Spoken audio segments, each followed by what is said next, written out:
Hi, everyone. Welcome. I'm Karen Leese. I'm the Vice President of Resource Development for the Community Food Bank of New Jersey. Thank you all for joining us for this 30-minute virtual update call. Your support of our work in normal times and in times like this, where the food bank is an essential resource to meet the state's dramatically increased food insecurity, is really impactful beyond words. So thank you. Today marks a little over a month since we've been officially in COVID crisis mode. Although there was critical work done to accelerate food distribution out into our network of partners in February, which really helped us to prepare many of our neighbors in need for the shelter-in-place order, which happened in mid-March. Today's call will share details on what our COVID response to date has been, as well as what we see the need in our 16-county service region to be going forward. With this goal in mind, our President and CEO, Carlos Rodriguez, will start by sharing our work to date with you. He'll then ask our Vice President of Agency Relations, Jeannie Fournier, to update you on our collaboration with our 800+ program partners. Jeannie will then introduce our Vice President of Operations, David Goldstein, to tell you how our operations and our ability to procure food for those in need has changed to meet these demands. After David, we should have a few minutes for questions, so please feel free to pose questions to us in writing at any time during this call. There's a questions feature on the Teams call, and feel free to put them in writing and we'll do our best to answer them. If for some reason we can't get them answered during the call, then we'll certainly follow up with you following the call. Okay, let's get started and welcome our CEO, Carlos Rodriguez. Thank you, Karen, and welcome again, everyone. I know everyone has heard so many numbers and statistics on the news, and I wanted to start by giving you the same type of context regarding our national and regional work and the need specifically here in this new COVID-19 reality. So first, let's talk about our neighbors. A recent Monmouth University poll points to roughly 1 in 3 Americans, about 35%, who have experienced economic pain due immediately to the loss of income or their job altogether as a result of COVID-19. We know, as is always true, that lower income workers are the most affected. A quarter of the households making less than $50,000 had already experienced cut hours or a job loss. Here in New Jersey, unemployment claims have soared to well over 500,000 in the past 3 months, according to the U.S. Department of Labor. And according to Feeding America, $1.4 billion in additional resources are required to fill the need created by the virus over the next 6 months, including March. And across its nationwide network of over 200,000 food banks, and this represents the need across 200+ food banks across the nation. Based on this national model, we can see 45% increase in need. And what's the most astonishing and the things that we've had to adapt to, one of the things we've had to adapt to the most is a 55% decrease in donated food. In New Jersey specifically, that shortfall will represent about $20 million. Also, according to Feeding America, an estimated 17.1 million additional people will experience food insecurity during the crisis, a 46% increase over the 40 million Americans who are normally food insecure. We know that many will suddenly find themselves in this situation for the very first time in their lives, and in fact, we've been meeting them over the last 6 weeks. Even before the current economic crisis, the Federal Reserve had pointed out in a recent study that 1 in 4, or rather 4 in 10 American adults did not have the savings or other resources to cover an unexpected $400 expense. So you could imagine that was pre-COVID-19, what we're seeing currently throughout our 16-county service area. The crisis has illuminated the need that we always know is there and the disparity which really paints the picture. The wide wealth disparity in New Jersey, with a median net worth for families at around $352 compared to $7,000 and $5,900 for Latino and African American families, paints a picture of how this plays out community by community. It directly impacts the ability to access food, proper health care, and to take desired precautions. That's the landscape in which we're operating now, both pre-COVID and in the current COVID environment. And I think one thing that can really sum it up, if you were vulnerable before the pandemic, you will be the quickest to suffer and the longest to recover after the new normal is reached. So what is Community Food Bank of New Jersey doing about this? Well, the first thing, as Karen mentioned, is we accelerated distribution and services, which is absolutely essential to meet the need. You'll hear more about that from Jeannie and David, but I wanted to also address a very important and often overlooked part of what Community Food Bank is doing behind the scenes. And that's encouraging public-private collaboration and pushing on policy that we'll know will make a difference in the front lines. So many of the things that have already been enacted, the stimulus payment or the relief payments that will hopefully be hitting the mailboxes of our neighbors or the deposits of our neighbors soon, as well as the increase in SNAP benefits and the ease of accessing them, are things that we were championing very early in March, speaking to our local electeds at the federal, state, and state level, as well as with our national partners and state partners. And it's hopefully going to make a difference. You know, some examples of that, and we continue to do that. Some examples of that are the SNAP increase that we're pushing for in this latest wave of policy from Washington. And we haven't begun there. It's not just the policy, but it's really the boots on the ground efforts and the new collaborations that we're working on, whether it's national purchasing power with Feeding America and with some of our sister food banks and partner organizations, or reimagining new collaborations with the YMCA and the Boys and Girls Clubs. What we're really trying to do is make sure that we tie the reality from what we're seeing locally in every community throughout the state to what opportunities are both in Trenton and both in DC. So these are partnerships that wouldn't be actioned, of course, without the incredible and dedicated efforts of our entire network. And internally, the entire team, as you will hear, have really rallied around adapting to this new need, and more importantly, reimagining what our response is in the immediate, in the near, and over the long recovery that we know will be in front of us. As we've often said since the end of February and the beginning of March, while it's true that we had to sprint into action to adapt, we know we have to get ready for the long marathon of recovery that this pandemic will bring. And so with that, I'd like to turn it to Jeannie and thank her by way of saying that the incredibly dedicated agency relations team has been working nearly around the clock. And Jeannie has led that effort, and she'll share with you a little bit about what we're seeing throughout our network. Jeannie? Hi, thank you. So as Carlos mentioned, we're continuing to ensure that we supply food to our agency partners to really ensure that we're providing continuity of service to our neighbors in need, and actively ensure that our partners can ramp up and continue with distributions, figuring out how they can adapt their operations to changing health concerns, and more recently providing gloves and masks for their distribution efforts. Also encouraging ways that they can ensure that their neighbors that they're serving are maintaining social distancing requirements, so suggesting putting chalk lines on the ground or using cones, anything that they can put outside so that we can ensure the safety of food getting to our neighbors in need.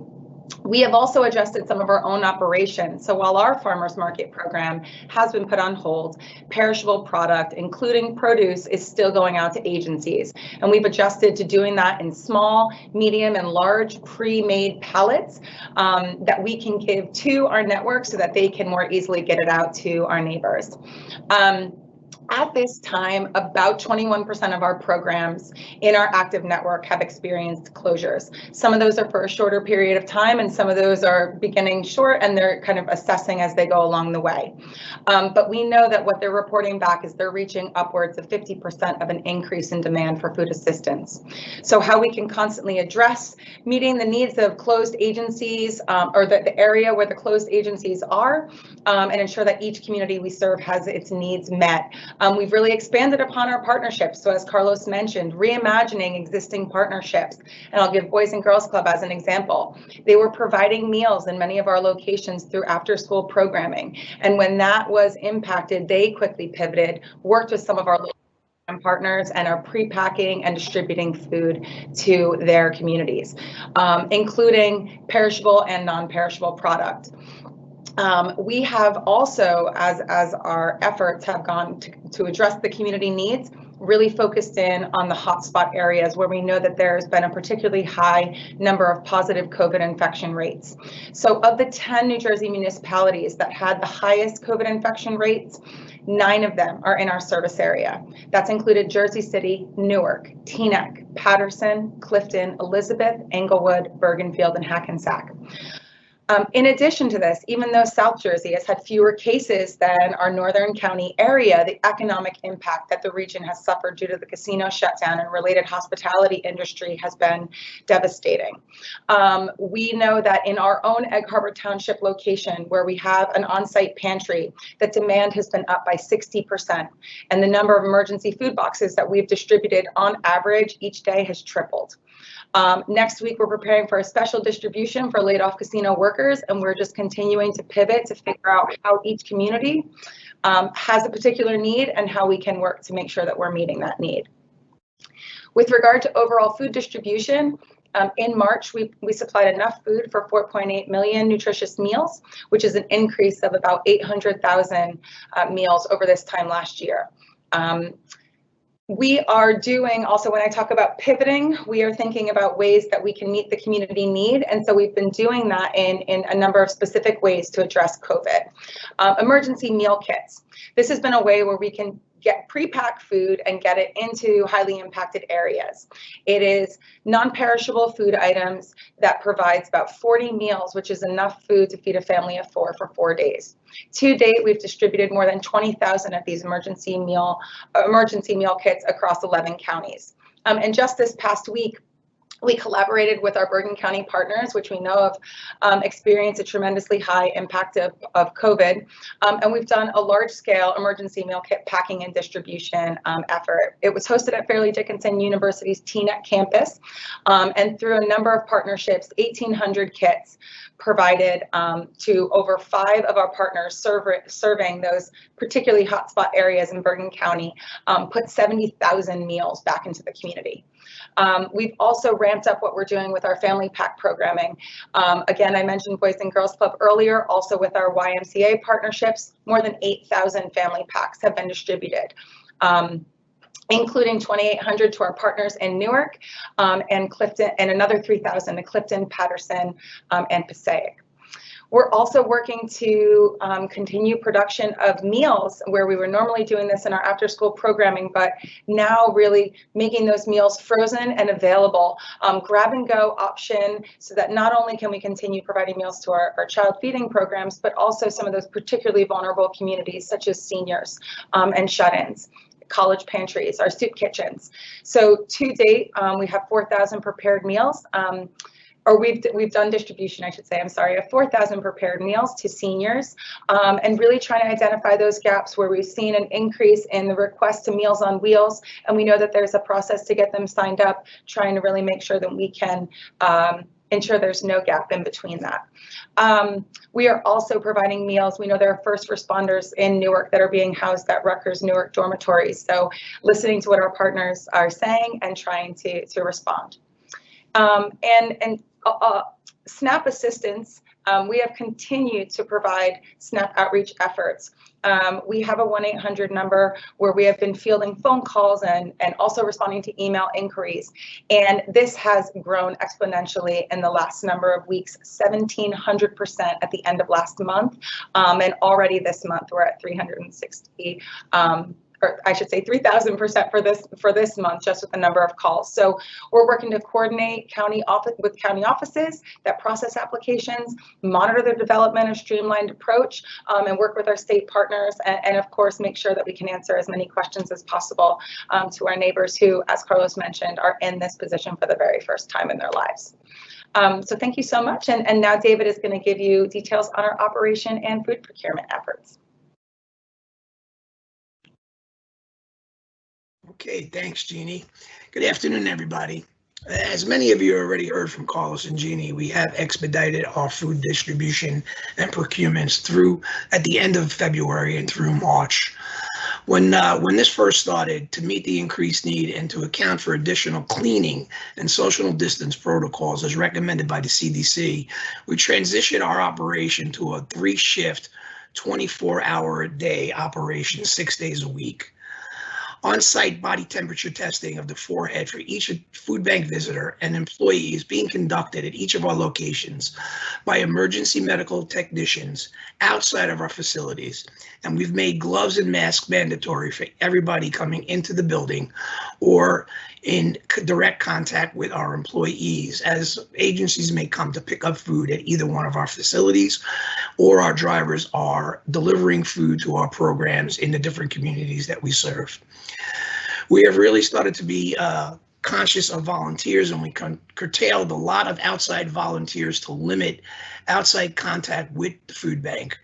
We've engaged in specialized groups of volunteers vetted by our partners at New Jersey VOAD, and VOAD stands for Volunteer Organizations Active in Disaster, of which we are a member.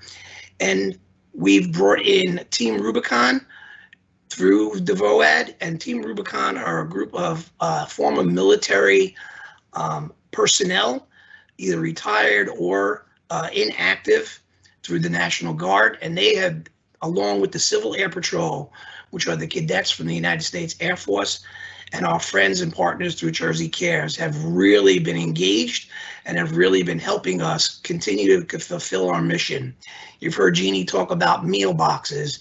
These groups are coming in anywhere between 2 and 5 days per week, and they're producing anywhere between 1,000 and 3,000 boxes per day to be able to distribute, as Jeannie previously mentioned. And to fill some gaps where we don't have these key volunteers, we've hired some temporary personnel to be able to complete our tasks. As you all know from your personal lives, the food supply chain has suffered some gaps in the past month, and that impacts our work. The demand for food and other essential supplies across the state has led to several challenges relating to increasing prices, supply chain issues, and an ever-changing market. Our team has successfully navigated this reality to date, but it is subject to change as this pandemic continues. As you've heard, in March, we distributed food to help support 4.8 million meals, and so far in April, as of this morning, we've helped support more than 3.2 million meals as of today, as I mentioned. We have seen a decrease in donated food, as Carlos mentioned, upwards of 800,000 pounds in the month of March, and April seems to be trending the exact same way. As you know, our retail partners are good to us throughout the year, but donated food. But if there's no food on their shelves to sell to their customers, they certainly don't have any food to donate. We've asked and we've reached out to our food advisory committee, and they've stepped up and they have made a difference. We have seen our food purchases increase to make up for this decrease in donations and to meet the increase in need. For the month of April, we're bringing in more than 46 purchased loads totaling 1.5 million pounds of food. And through our USDA food entitlement program, we're bringing in an additional 61 loads of food, totaling approximately 2 million pounds of food. We've also been able to expedite and procure food through the months of May and June to the tune of 2.8 million pounds combined in both months for more than 78 loads. The unknown there is what our donations will look like. Rest assured, food is coming in, and we will continue to meet the need as this food comes in.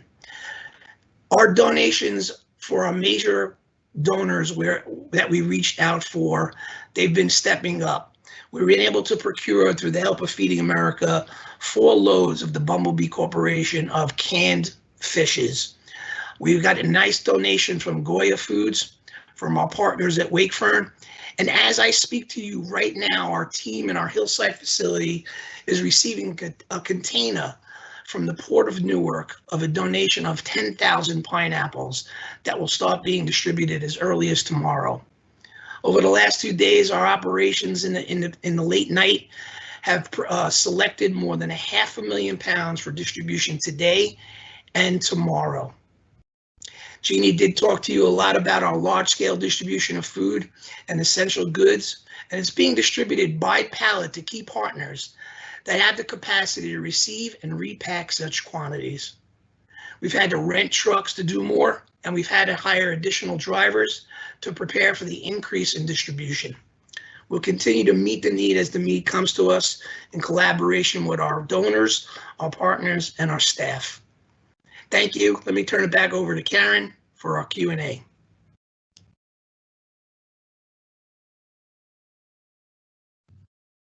Awesome. Thank you, David. Thank you so much, everyone. We do have a couple questions in the queue, and please feel free to submit your questions now. We have about 9 minutes. Happy to have a discussion and cover in detail anything you heard about today. I'll start with the first one. It looks like it's for Carlos, perhaps a little bit for Jeannie as well. Have pantries remained open, or are they afraid to operate? Are people still coming to get food, or are they afraid to visit their local pantries? Carlos, do you want to take that one? Sure. And so have pantries remained open? I would say yes. They have been extremely resilient throughout all of this. We have had up to maybe 20%, 15 to 20% that have closed, but it appears that most of them have closed temporarily, and probably to be able to adjust operationally, similar to what we have had to do, so they can maintain social distancing. Some have closed, and in that case, Jeannie and her team have had a rapid response team to be able to shift food to a neighboring community organization or community pantry. Or in some cases, this is where some of the creative collaborations and renewed relationships with the Boys and Girls, or increase of our own community distributions, our mobile pantry, if you would, have come into play. So again, more than 200 of our 1,000 programs have had at least a temporary closing since the start of this crisis, but we continue to work with our local pantries and continue to make, during disaster times, new relationships to be able to put distribution to where it's needed. A good example of that is something that we did in Newark. 2 examples of that, I would say, is to address the new need. We had a low-income building of seniors that found themselves all of a sudden in need and shut out. And we were able to provide 500 meals to the 100 seniors that lived in that facility. These are the frozen prepared meals that Jeannie lived. Another good example of that is the partnership with some of the housing authorities. Instead of having them come out to the local pantry so that we can help kind of flatten this curve, as we've all heard, we've taken food to those facilities where we know there are low-income populations. And we've done that already in one city and are preparing to do it in another city. Great. Great, thank you, Carlos. This question, I think, is for Jeannie. How are children getting food? Yes, thank you. So most school districts have implemented a contingency plan that they can continue to provide meals for students. And in fact, many have opened it up due to recent changes in legislation that it's open to anybody who's coming to get the food at the school. And then in addition, we have been working to make sure that any of our school partnerships or after school partnerships that we were already working with, that we could continue to get food to them. So whether that was continuing with Family Pack, whether it was changing the model and bringing either fresh and or non-perishable food product to their sites, we also did outreach to any of our sites that were summer feeding sites last year. They were also allowed, if they were approved to provide food last year, this past summer, I should say, they're approved to provide food right now. So it really became about their staffing ability and capacity. And what I can tell you is that what we've seen at the community level has been a lot of coordination and collaboration with local agencies. So really trying to figure out who's doing what and how could they make sure that resources are getting to those neighbors, children included. Awesome.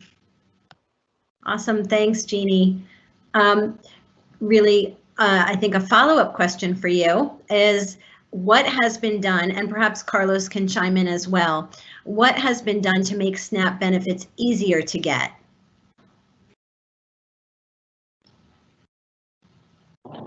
Yeah, so right now, some of the things that have been done are the maximum benefit allowance has been provided. So anybody that had formerly had a cap, they are now getting the maximum benefit. What we have been talking about with our state partners is increasing that maximum benefit for anybody who was already receiving it, and that is under review as well. We are working with our county offices to make sure that the process is streamlined, and they are working to provide rapid response. So we work with anybody who calls us to make sure that we can provide the support to them to make sure over the phone that they can still complete their application online, answer any questions they have, and then route any of those trends that we're hearing back to our state partners so that they can make sure that they're responding as well. Carlos, if there's anything you want to add to that too, please feel free. No, I think that's great. I think it's been a very fast response, both at the federal level to make policy changes to the program and simultaneously at the state level to be able to enact changes that are realistic in this environment. And the other thing to keep in mind is that a lot of this policy recommendations and changes in how to administer the program, we've helped provide with some real life examples of what our neighbors are telling them would be easier. So it's a great example of collaboration. And then the back end of that, for so many families that find themselves in need for the very first time, we can help them navigate the program and inform them as to what they need to do as they reach out to their local county board of social services to apply. That's great. Thank you, Carlos. One quick question is, can you translate what the 1.6 billion Feeding America gap means to our service area in New Jersey? And I'm just going to quickly answer that. Carlos had touched on it earlier, and that equates to about $20 million in our 16 county service area. So quite a big gap indeed for the 6-month period, including March. David, a quick question for you about food donations. There's a few food donation questions here. What foods would you need, and where can we drop off food we collect? How can my church donate? The program that my church works with is closed right now. So food contributions. Thanks, Karen. So what I would recommend, what foods we need is we're actually looking for mostly shelf-stable type of items, canned meals, pastas, rice. And I know Jeannie's probably looking at me, telling me to say, get the high nutritional value foods.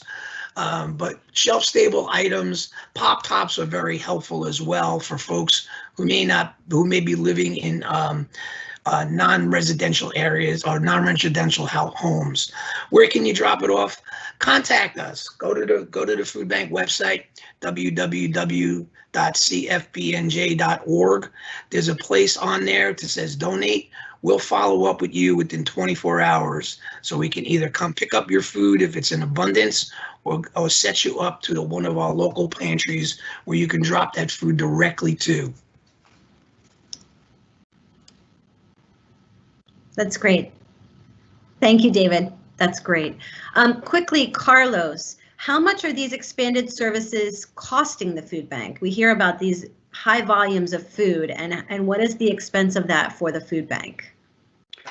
So when we look at, thank you for that question, when we look at what's this costing us, you got to remember that these numbers are on top of our $32 million operating budget on an annual basis. And that budget this year was projected to help provide about 51 million meals. And so we've already spoken about the 45% increase in need just because of COVID-related activities, and the 20 million in order to cover 100% of that, the way we see things, that it would really take over the next 6 months. Let me share with you what we've done already and how much that's costing us. And let's start with revenue losses. So at this time, what we see is a loss of revenue from canceled fundraising events and other sources that total about 1.7 million.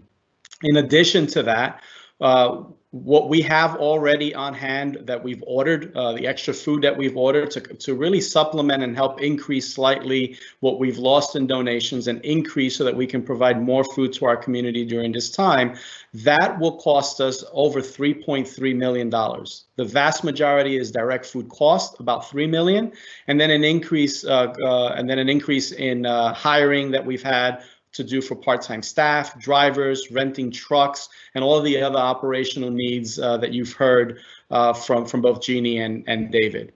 So that brings the total kind of need, if you would, over just through June that we currently see to about 5 million. Now, we need a lot more food than that, and it's not that we're shy about purchasing it. It's literally a supply chain problem to be able to get it in. So we're constantly adding to the food orders to be able to bring in the food that becomes available, and we're really hoping that there aren't any further supply chain disruptions. Although we've all heard on the news over the last couple of days the challenges that might be coming downstream with meat and other proteins. Terrific. So we are at our time for this virtual update. I want to thank everyone for tuning in. We will continue to keep our community apprised to the best of our abilities of our service in real time to our New Jersey neighbors in need. I want to thank everyone once again for your incredible support of our mission. And please do not hesitate to reach out to your contact person at the food bank should you have any additional questions or require information. We look forward to sharing further updates with you as the days and weeks unfold. Thank you, Carlos. Thank you, Jeannie. Thank you, David. Really appreciate it. Have a good weekend, everyone.